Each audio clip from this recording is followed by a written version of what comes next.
తెలివీరు గారు. సినిమా మీకు ఎఫర్ట్‌కి తగ్గ రిజల్ట్ రావడంలో ఈ అలసట అనేది చాలా కీ రోల్ పోషిస్తుంది. ఏం చెప్తారు? ఏం జరుగుతుంది అసలు? అలసిపోవడం అంటే మీరు చెప్పింది ఆర్థిక అలసిపోవడం అనేసి అనొచ్చు. మార్కెటింగ్‌కి సంబంధించి, పబ్లిసిటీకి సంబంధించి.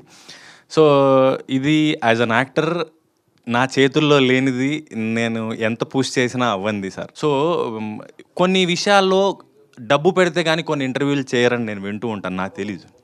కొన్ని విషయాలు డబ్బు పెడితే గానీ ఈ సోషల్ మీడియా ప్రమోషను పేపర్‌లో గానీ, టీవీలో గానీ అవ్వవు అంటారు.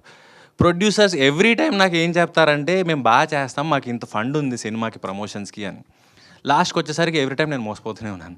నేను అడగలేను. మీరు నాకు చెప్పారు కదండి ఎందుకు చేయట్లేదంటే, అప్పుడు డబ్బులు వస్తాయి అనుకున్నాం, ఇప్పుడు రాలేదు అన్నారు. ఎవ్రీ టైమ్ ఈ డిసప్పాయింట్మెంట్ ఉంది సార్ నాకు. ప్రతిసారి ఏంటంటే షూటింగ్ వరకు బాగా చదువుతుంది, ఫస్ట్ కాపీ వరకు బాగా చదువుతుంది, తర్వాత ఏంటి అంటే తెలీదు. సో ఈసారి ఇప్పటి నుంచి 2026 నుంచి అది రిపీట్ అవ్వద్దని కోరుకుంటున్నాను సార్.